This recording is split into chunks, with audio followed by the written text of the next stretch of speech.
Masih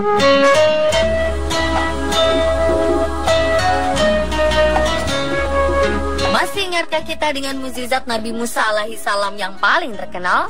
Ya, di antara beberapa mukjizat Allah Subhanahu wa taala yang diberikan pada Nabi Musa, salah satu yang paling terkenal adalah saat beliau mendapatkan mukjizat membelah Laut Merah dengan tongkatnya. Saat itu Nabi Musa bersama pengikutnya Bani Israel lari menyelamatkan diri dari kejaran Fir'aun dan bala tentaranya. Berkat mukjizat ini, mereka selamat, sementara Fir'aun dan bala tentaranya tenggelam. Kisah ini telah berlalu selama ribuan tahun yang lalu. Umat beragama, khususnya umat Islam, meyakini kisah Nabi Musa membelah lautan ini berdasarkan kitab suci Al-Quran. Namun, masih ada sebagian orang yang menganggapnya sebagai cerita belaka yang tidak bisa dibuktikan secara ilmiah. Benarkah demikian? Ya, di zaman Nabi, berbagai cerita atau kisah bukti kekuasaan Allah Subhanahu wa taala ditunjukkan melalui mukjizat yang diberikan kepada para nabi. Dan peristiwa seperti lautan yang terbelah menjadi dua terdengar seolah tak masuk akal dan mustahil terjadi di zaman sekarang.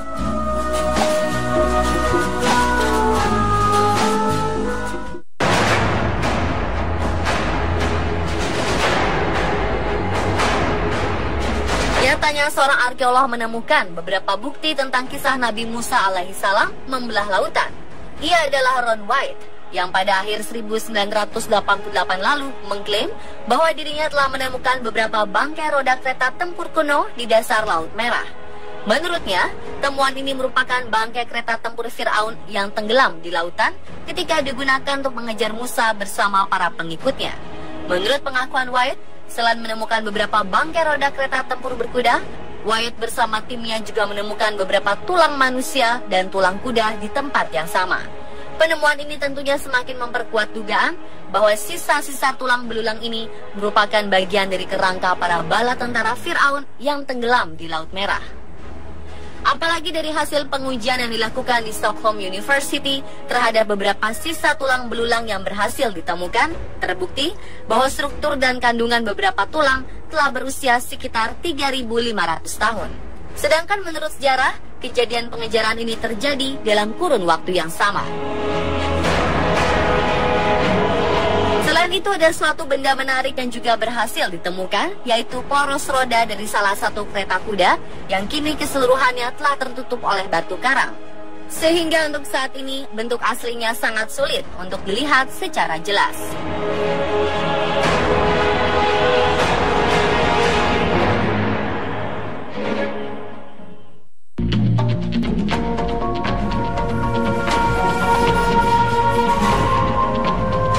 Menurut para ahli, pada bagian peta yang dilingkari warna merah, disinilah lokasi di mana Nabi Musa bersama para kaumnya menyeberangi Laut Merah.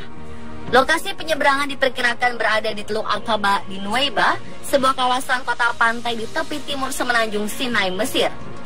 Kedalaman maksimum perairan di sekitar lokasi penyeberangan adalah 800 meter di sisi ke arah Mesir dan 900 meter di sisi ke arah Arab. Sementara itu, di sisi utara dan selatan lintasan penyeberangan, kedalamannya mencapai 1.500 meter. Kemiringan laut dari Nuweiba ke arah Teluk Aqaba sekitar 1/14 atau 4 derajat. Sementara dari Teluk Nuweiba ke arah daratan Arab sekitar 1/10 atau 6 derajat. Dengan jarak antara Nuweiba ke Arab sekitar 1.800 meter, lebar lintasan Laut Merah yang terbelah diperkirakan 900 meter.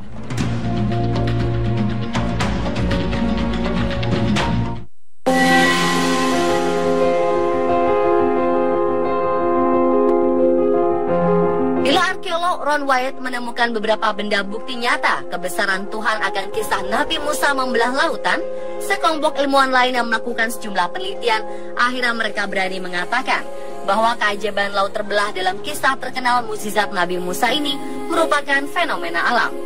Seperti dilansir Daily Mail, Rabu 22 September 2010, sekelompok ilmuwan dari National Center for Atmospheric Research di Colorado, Amerika Serikat menemukan bahwa air laut yang tersibak itu adalah akibat gerakan angin. Dalam sebuah simulasi komputer yang dilakukan para ahli di Colorado, diketahui bahwa angin timur yang berhembus dengan sangat kuat selama 12 jam dalam semalam bisa menyibak air laut, menciptakan sebuah jalan tanah sebagaimana digambarkan dalam kisah Exodus Nabi Musa.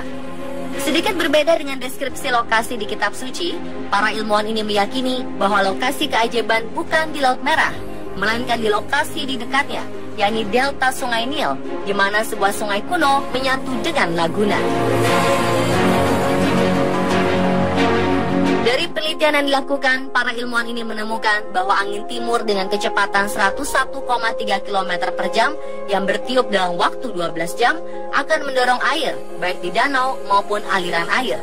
Proses ini akan menciptakan jalan tanah lumpur sepanjang 3,2 km dan lebar 4,8 km selama 4 jam.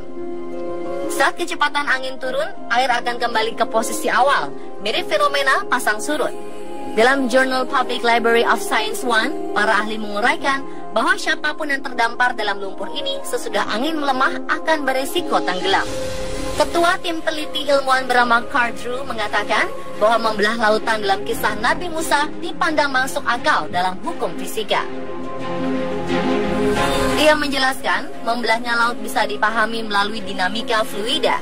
Angin menggerakkan air dengan cara yang sesuai dengan hukum fisika, menciptakan jalan aman dengan dinding air di dua sisi, lalu air itu runtuh dan menenggelamkan jalan.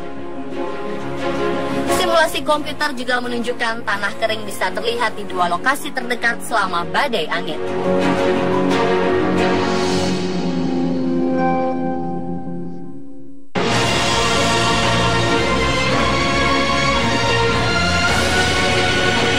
Mirip dengan teori para ilmuwan dari National Center for Atmospheric Research, dua peneliti Rusia bernama Naum Folzinger dan Alexei Androsov dengan menggunakan persamaan diferensial matematika mencoba membuat pemodelan tentang kondisi ketika gelombang laut terpisah. Keduanya mendasarkan pemodelan mereka dengan keterangan-keterangan di kitab Old Testament dan Torah, termasuk keterangan bahwa pada saat itu terdapat gugusan karang yang jaraknya dekat dengan permukaan laut. Dalam pemodelan hidrodinamik, diadakan simulasi beberapa kecepatan angin yang diperlukan dan kekuatan badai yang dibutuhkan agar gugusan karang tersebut kering pada saat laut surut. Disimulasikan pula berapa lama gugusan karang akan kering dan kapan air laut akan kembali menutupinya. Hasilnya adalah, jika angin timur bertiup sepanjang malam dengan kecepatan 30 km per detik, maka gugusan karang akan kering. Dengan keadaan ini, untuk menyeberangi 7 km gugusan karang, kaum Bani Israel sebanyak 600.000 orang membutuhkan waktu 4 jam. Kemudian air laut akan kembali menutupi gugusan karang setelah 4,5 jam. Ini berarti selama 4,5 jam, gugusan karang masih kering. Kecepatan 30 meter per detik ini berarti 108 km per jam. Dalam skala Beaufort, kecepatan angin 108 km per jam sudah dapat dimasukkan dalam kategori badai yang minimal mencapai skala 10 dengan kecepatan di atas 89 km per jam selama 12 hingga 1200 jam. Adanya penemuan dari arkeolog dan beberapa ilmuwan yang cukup menggemparkan membuat sebagian orang semakin yakin akan tanda kebesaran Allah Subhanahu wa Ta'ala. Dan ada juga yang berpikir, apakah mukjizat Nabi Musa ini merupakan fenomena alam yang bisa dibuktikan secara ilmiah? Lalu bagaimana kaitannya dengan kisah yang sebenarnya dalam kitab suci Al-Quran? Nantikan kelanjutannya besok malam hanya di On The Spot.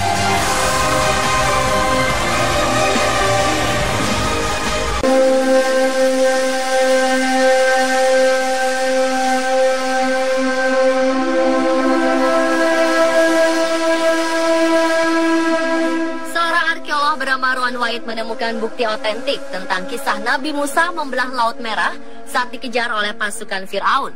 Ia menemukan sejumlah benda berupa bangkai roda kereta Firaun dan tulang belulang yang diduga milik tentara Firaun kala itu. Sementara sekelompok ilmuwan dari National Center for Atmospheric Research di Colorado, Amerika Serikat, dan dua ahli matematika dari Rusia bernama Naum Folzinger dan Alexei Androsov justru mengatakan jika mukjizat Nabi Musa membelah lautan itu adalah sebuah fenomena alam, di mana lautan bisa saja terbelah menjadi dua dan memunculkan daratan kering di tengahnya. Pernyataan ini berdasarkan hasil simulasi mereka di komputer.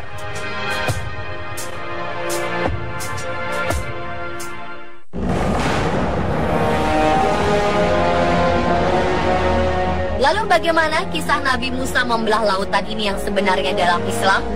Dalam Al-Quran, kisah Nabi Musa membelah lautan demi menyelamatkan Bani Israel atau bangsa Israel dari kejaran Fir'aun, di antaranya ditulis dalam surat Al-Baqarah ayat 50, surat Toha ayat 77-79, dan surat Asyura ayat 60 hingga 68. Dalam Al-Quran dijelaskan bahwa saat itu Nabi Musa dan kaum Bani Israel lari menyelamatkan diri dari kejaran Raja Fir'aun yang kejam dan menganggap dirinya Tuhan. Fir'aun bersama bala tentaranya terus mengejar Nabi Musa dan pengikut-pengikutnya hingga akhirnya sampailah mereka di tepi laut dan terdesak tentara Fir'aun. Atas perintah Allah Subhanahu wa Ta'ala, Nabi Musa alaihissalam memukulkan tongkatnya ke atas air laut. Seketika laut terbelah dua, dan di tengahnya ada jalan berupa daratan kering, yang di sisi kiri dan kanannya dinding laut menjulang tinggi seperti gunung yang besar.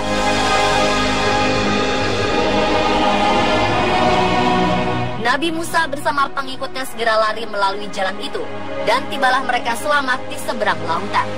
Sementara Fir'aun bersama tentaranya terus mengejar mengikuti jalan di tengah laut. Pada saat seluruh tentara Fir'aun berada di tengah-tengah jalan tersebut, tibalah perintah Allah, dan kembalilah air yang menggunung itu menutupi jalan, di mana Fir'aun dengan sombongnya sedang memimpin barisan tentaranya mengejar Musa dan Bani Israel. Fir'aun dan tentaranya pun tenggelam, sedangkan Nabi Musa dengan seluruh pengikutnya selamat sampai di seberang Laut Merah atas pertolongan Allah Subhanahu wa Ta'ala. Pada detik-detik akhir hayatnya, sambil berjuang untuk menyelamatkan diri dari maut yang sudah berada di depan matanya, Fir'aun sempat berkata, jika ia beriman kepada Tuhan Musa dan Tuhan Bani Israel, dan berserah diri kepadanya sebagai salah seorang muslim. Namun Allah Subhanahu wa Ta'ala kemudian berfirman kepada Fir'aun, mempertanyakan keimanan Fir'aun yang baru dilakukan saat menghadapi sakaratul maut.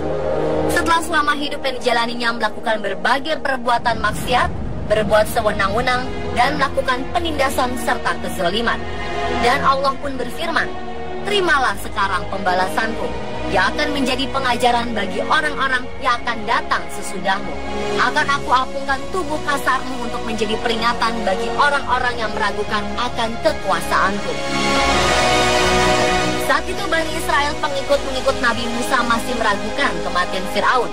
Mereka masih terpengaruh dengan kenyataan yang ditanamkan oleh Fir'aun semasa ia berkuasa sebagai raja, bahwa dia adalah manusia luar biasa lain daripada yang lain, dan bahwa dia akan hidup kekal sebagai Tuhan dan tidak akan mati. Hal yang masih melekat pada pikiran mereka menjadikan mereka tidak mau percaya bahwa dengan tenggelamnya Fir'aun sudah mati. Mereka menyatakan kepada Musa bahwa Fir'aun mungkin masih hidup namun di alam lain.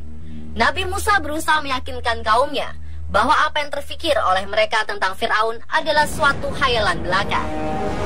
Fir'aun sebagai orang biasa telah mati tenggelam akibat pembalasan Allah Subhanahu wa Ta'ala atas perbuatannya, menentang kekuasaan Allah, mendustakan Nabi Musa, dan menindas serta memperhambakan Bani Israel. Dan setelah melihat dengan mata kepala sendiri tubuh-tubuh Fir'aun dan orang-orang yang terapung-apung di permukaan air, hilanglah segala tahayul mereka tentang Fir'aun dan kesaktiannya. Menurut catatan sejarah, jasad Fir'aun yang terdampar di pantai diketemukan oleh orang-orang Mesir, lalu diawetkan hingga utuh sampai sekarang sebagaimana dapat dilihat di Museum Mesir.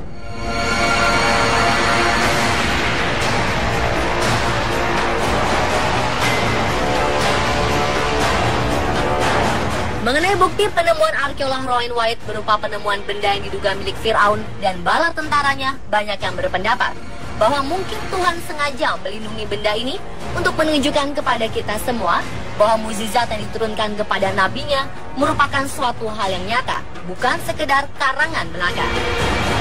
Sementara mengenai hasil penelitian yang dilakukan sekelompok ilmuwan dari National Center for Atmospheric Research di Colorado, Amerika Serikat, dan penelitian ilmuwan Rusia Folzinger dan Androsov menjelaskan bahwa terbelahnya Laut Merah ketika Nabi Musa bereksodus dimungkinkan setelah memprediksi karakteristik hidrodinamika dan berdasarkan pemodelan numerik berbasis persamaan diferensial matematika yang mereka tuangkan lewat sebuah simulasi di komputer. Namun pertanyaan yang bisa dikemukakan dalam hal ini adalah, Apakah peristiwa Laut Merah terbelah bisa terulang? Para ilmuwan ini menjawab bahwa gugusan karang laut yang ada telah bergeser jauh dari permukaan laut, jadi tidak lagi memungkinkan untuk terulang kembali. Bagaimanapun, penelitian yang dilakukan para ilmuwan di Amerika dan Rusia ini masih berbasis simulasi komputer, belum dijabarkan dalam studi kasus atau dalam eksperimentasi laboratorium. Mereka juga tidak menjelaskan berapa ketinggian gelombang yang terjadi akibat hembusan angin 108 km per jam. Padahal dalam Quran, surat Asy-Syura ayat 63 disebutkan bahwa ketika laut itu terpisah, terjadi dinding gelombang seperti gunung yang besar.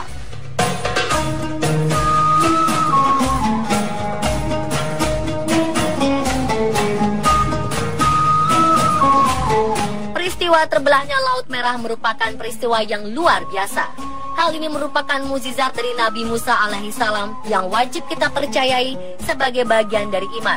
Dan peristiwa mukjizat ini dapat dipahami dan dijelaskan dari perspektif sains.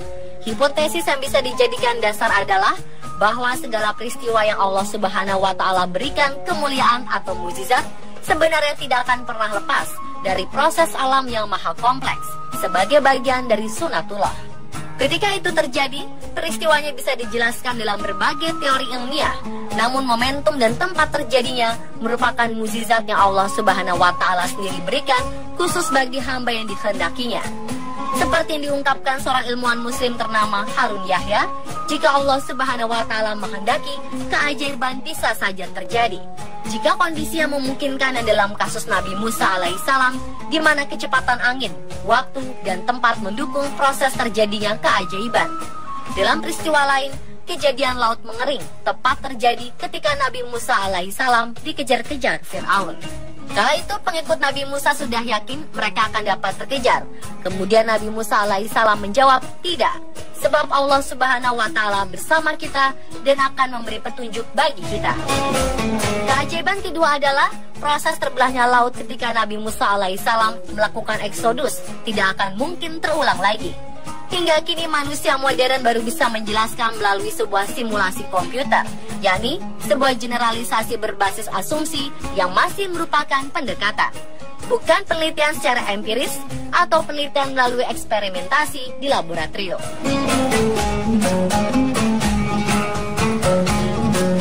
Dan pemirsa, itulah beberapa informasi menarik mengenai bukti Nabi Musa membelah lautan versi on the spot.